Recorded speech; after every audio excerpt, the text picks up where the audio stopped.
teman-teman semua, perkenalkan nama saya Luputu Eka Suciani, mahasiswi kampus TI Satya Dharma Singaraja. Pada kali ini saya akan mempresentasikan materi dari kelompok 4, yaitu globalisasi dalam ekonomi. Nah, jadi di presentasi sosiologi ekonomi kali ini, saya akan menjelaskan apa saja pengertian dari globalisasi, kemudian globalisasi dalam ekonomi, bentuk globalisasi dalam bidang ekonomi. Nah, untuk itu, yang saya akan jelaskan pertama adalah pengertian dari globalisasi.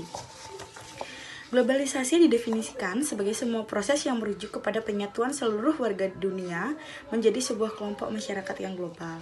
Jadi globalisasi merupakan perkembangan kontemporer yang memiliki pengaruh terhadap munculnya berbagai kemungkinan perubahan dunia. Pengaruh globalisasi dapat menghilangkan berbagai hambatan yang membuat dunia semakin terbuka dan saling membutuhkan antara satu dengan yang lainnya. Globalisasi juga sering diartikan sebagai internasionalisasi karena keduanya memiliki banyak persamaan dari segi karakteristik, sehingga kedua istilah ini sering dipertukarkan. Nah, Waters mendefinisikan globalisasi dari sudut pandang yang berbeda. Jadi dia mengatakan bahwa globalisasi merupakan sebuah proses sosial di mana batas geografis tidak penting terhadap kondisi sosial budaya yang akhirnya menjelma ke dalam kesadaran seseorang.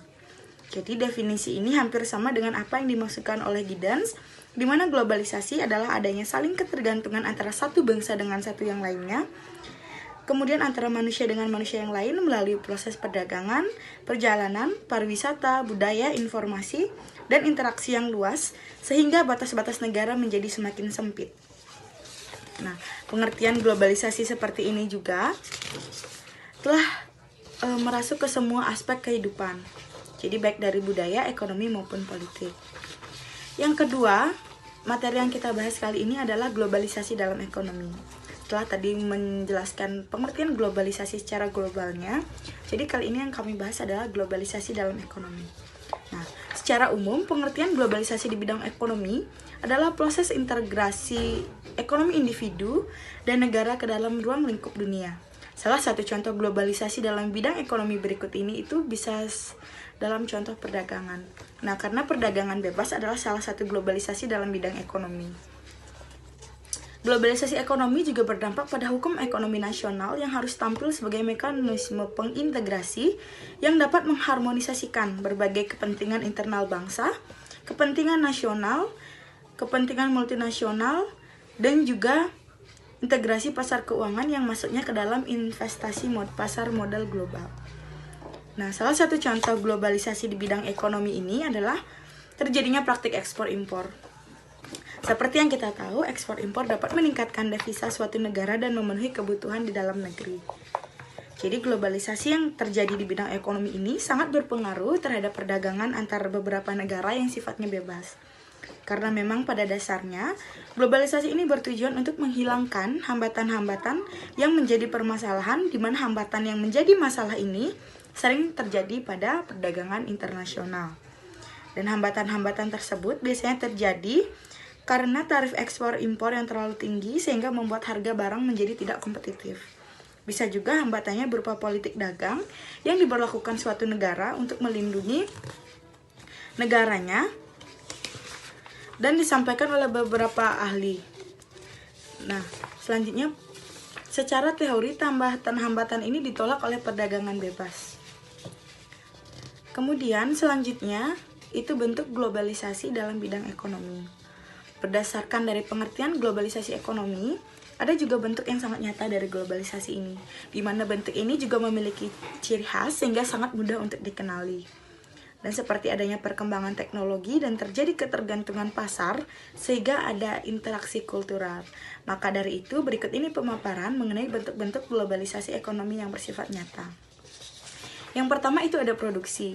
Jadi bentuk pertama adalah produksi yang pada umumnya lebih menekankan ke arah biaya, di mana biaya ini digunakan oleh sebuah perusahaan dalam melakukan produksi.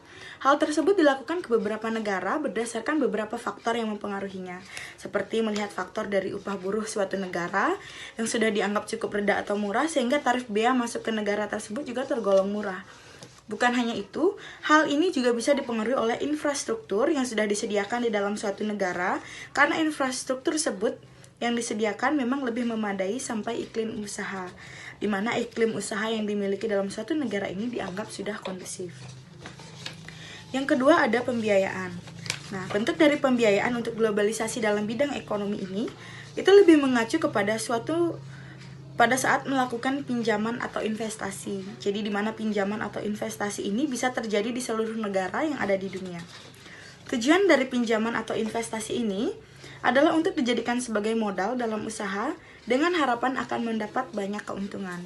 Jadi saat melakukan investasi atau pinjaman ini bisa dilakukan secara langsung maupun dengan portofolio.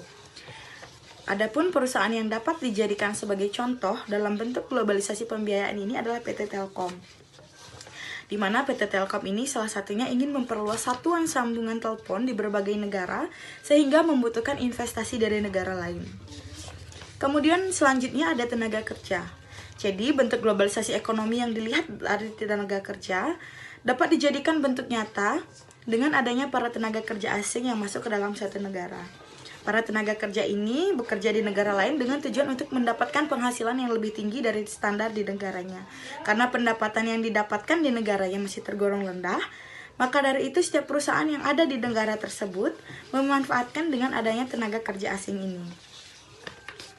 Kemudian yang keempat ada jaringan informasi. Jadi bentuk jaringan informasi dapat dilihat dari kemajuan teknologi yang terjadi pada zaman sekarang ini. Sehingga dengan adanya kemajuan teknologi itu menyebabkan semua informasi dapat diterima secara cepat dan juga lebih akurat. Informasi yang didapat ini bisa melalui radio, televisi, maupun internet dan juga media sosial, yang dimana internet ini adalah sumber informasi yang paling cepat. Jadi selain cepat, internet juga sangat mudah diakses oleh siapapun masyarakat yang ada di dunia ini. Jadi melihat dari segi ekonomi yang menjadi contoh adalah proses promosi produk dari sebuah perusahaan. Di mana proses promosi ini bisa dengan cepat diterima oleh perusahaan melalui media online yang dijadikan sebagai pasar dunia. Yang kelima ada bentuk globalisasi ekonomi dalam bidang perdagangan. Nah, ini biasanya ditandai dengan adanya penyeragaman. Jadi selain penyeragaman dapat pula dilihat dari adanya penurunan tarif ekspor dan impor dalam suatu negara.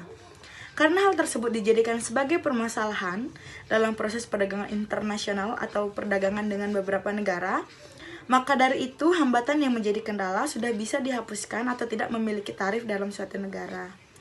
Nah, ini juga bertujuan agar negara lain bisa menghapus tarif yang diterapkan di negaranya pada saat proses impor-ekspor.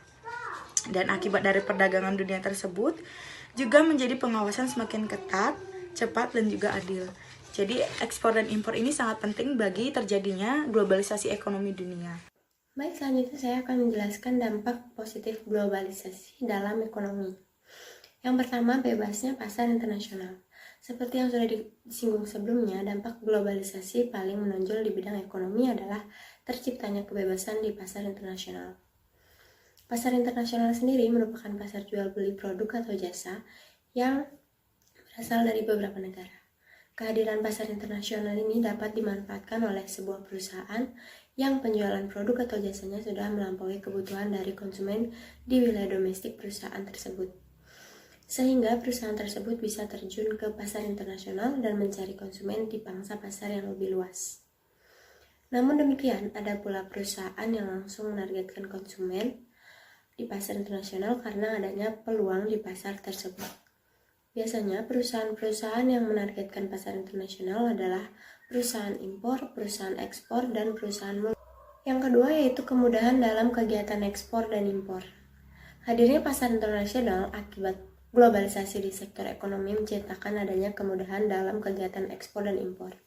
Kegiatan ekspor dan impor yang dilakukan oleh sebuah negara dengan negara lain merupakan manfaat dari globalisasi yang terjadi di era modern ini.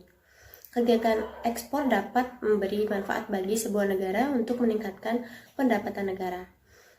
Mengenalkan produk suatu negara di pasar global membuka lapangan pekerjaan dan memperluas produksi.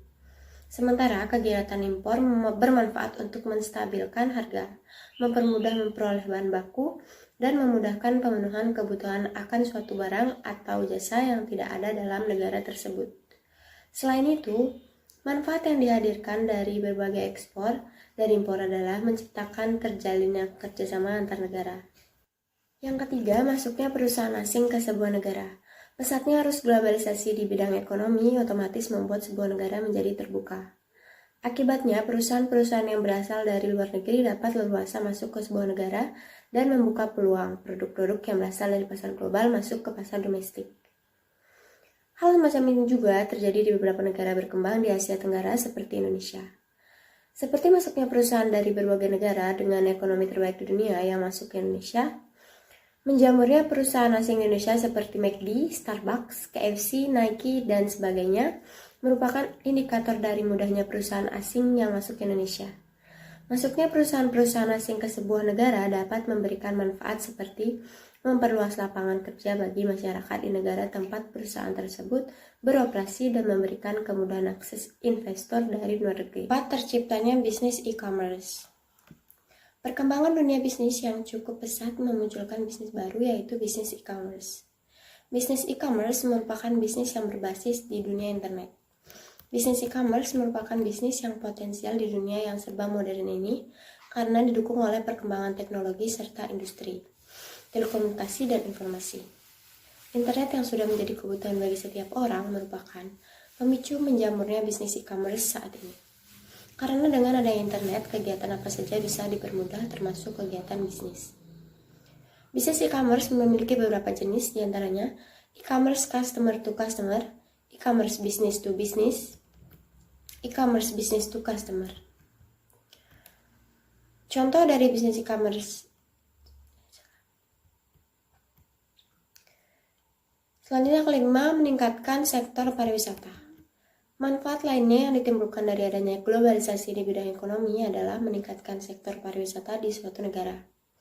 Pariwisata merupakan sektor penting yang bisa menjadi tumpuan ekonomi bagi suatu negara. Oleh karena itu, dengan adanya globalisasi dapat menjadi ajang antar negara untuk mempromosikan wisatanya. Hadirnya media sosial dapat dimanfaatkan oleh sebuah negara sebagai media promosi pada sektor pariwisatanya, sehingga dapat meningkatkan jumlah wisatawan yang datang baik wisatawan domestik maupun wisatawan mancanegara.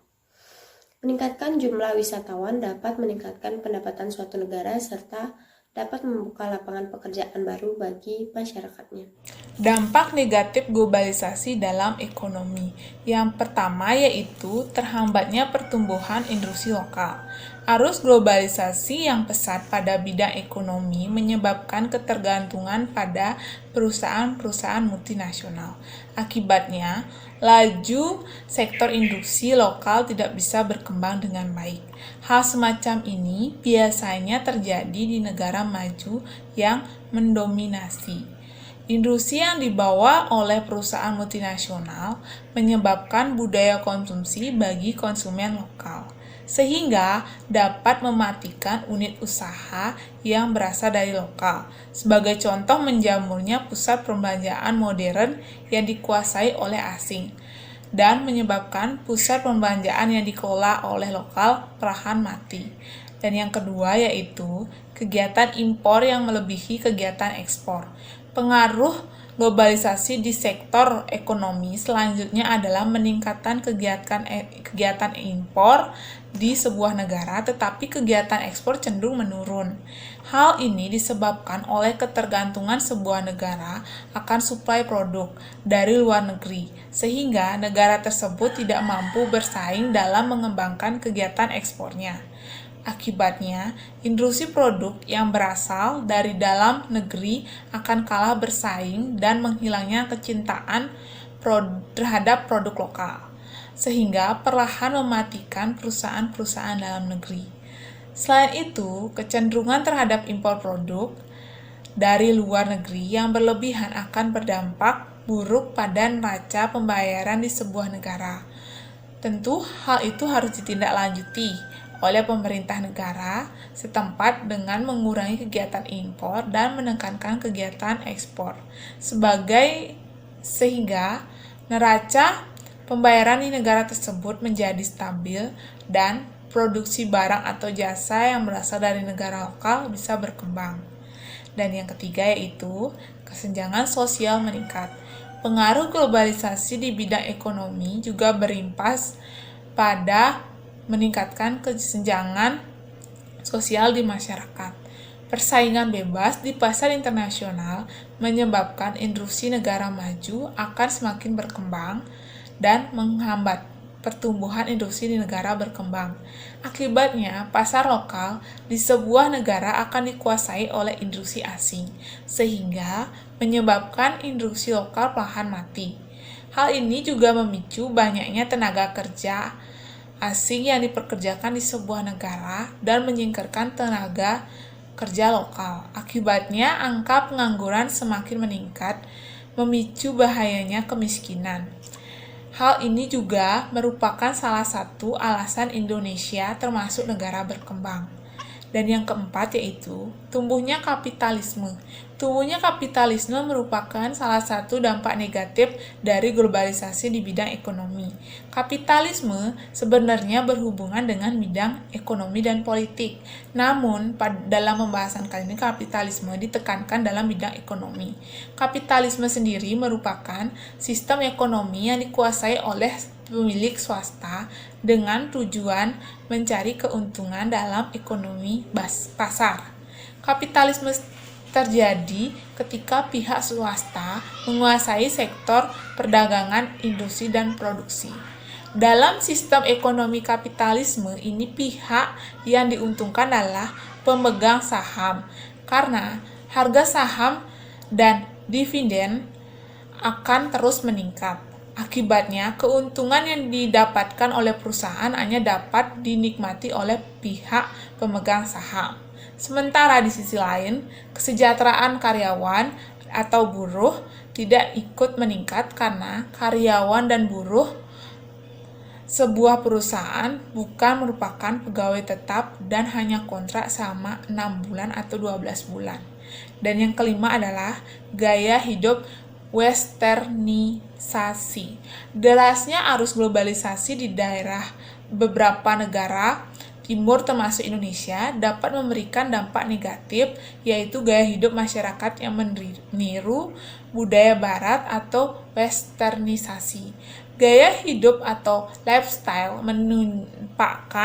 menampakkan sudah menjadi kebutuhan sekunder dari masyarakat itu sendiri. Sebagai pengaruh budaya barat dapat menjadi hal menguntungkan jika disikapi dengan baik. Namun, kebanyakan budaya barat dapat merugikan sebuah negara karena bisa melunturkan rasa nasionalisme warga negara terhadap negaranya. Contohnya, di Indonesia, sekarang sedang gencar pengaruh musik elektronik yang berasal dari barat. Hal ini tentunya bisa mengikis kecintaan terhadap musik tradisional jika tidak disikapi dengan baik atau bijak. Oleh karena itu, diperlukan langkah-langkah untuk menjaga eksistensi dari musik tradisional Indonesia, seperti memperbarui musik tradisional Indonesia dengan mengkolaborasikan musik tradisional Indonesia dengan musik elektronik.